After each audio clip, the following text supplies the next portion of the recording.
Shalom, shalom peuple de Dieu. Une fois de plus, merci encore de partout où vous nous suivez. Avant de commencer, j'aimerais juste vous dire quelques 2 ou 3 mots. Si aujourd'hui, toi mon frère ou ma sœur, tu es en vie, c'est par la grâce de Dieu. Tu ne dépasses pas ceux qui sont à l'hôpital. Tu ne dépasses même pas ceux qui sont à la morgue. Juste te dire, si tu es en vie, il faut juste lui dire merci. Sans plus tarder, notre thème de ce soir est intitulé « Faites la guerre à votre vieille nature ». Merci.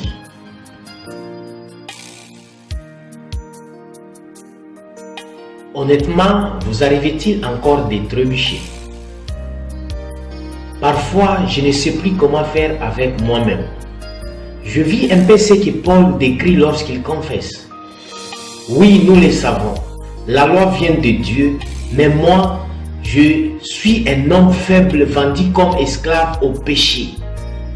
Vraiment, ce que je fais, je ne le comprends pas. Ce que je veux, je ne le fais pas. Et ce que je déteste, je le fais. Romains chapitre 7, versets 14 à 15. Alors, je m'appuie sur Jésus-Christ, car je sais que son sang nous purifie de tous nos péchés. Son sacrifice à la croix nous donne accès au trône de sa grâce. La victoire sur le péché est offerte par Christ. Mon ami, pour vivre continuellement une transformation spirituelle, acceptez que votre vieille nature vous fasse la guerre. L'Esprit Saint est en vous et à vos côtés pour vous aider à rapporter victoire sur victoire contre les œuvres de la chair. Aujourd'hui, on n'arrive pas à remporter notre victoire parce que nous ne nous appuyons pas vers Jésus-Christ. Nous n'avons plus besoin de Jésus-Christ parce qu'on sait déjà ce qu'on peut faire. Or, tout ce qu'on fait, c'est faux. Et tout ce qu'on passe, c'est faux dans notre vie.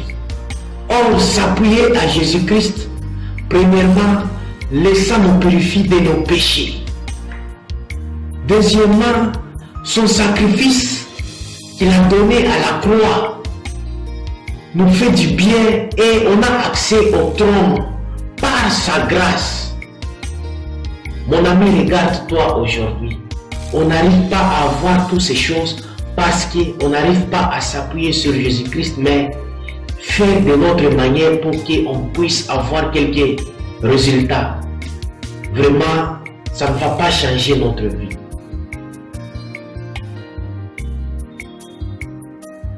Mon ami, avez-vous parfois l'impression de ne pas être à la hauteur de ce que la parole attend de vous?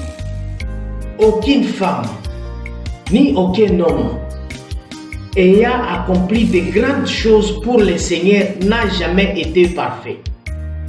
En revanche, il savait s'abandonner entre les mains de Dieu. Si on regarde bien dans nos vies, si on regarde bien ce qu'on fait, si on regarde bien ce que nous devons faire, on n'arrive pas à mettre Dieu au devant de tous nos problèmes.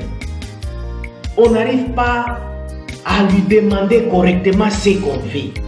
On n'arrive même pas à lui parler correctement. Comment est-ce que notre vie peut changer de tout ce que nos cœurs désirent? Or, la Bible nous dit bien, c'est en abandonnant nos fardeaux que le Seigneur peut nous aider dans tout ce que nous désirons. Je vous invite à prier avec moi. Seigneur Jésus-Christ, alors que je prends la décision de ne plus vivre selon la chair, je décide d'avoir une confiance totale à ton esprit. Je me révolte contre ma vieille nature et je me soumets à ta volonté. Je suis heureux de marcher sur le chemin de ta victoire pour ta gloire et ta gloire seule. Amen. Merci et à la prochaine.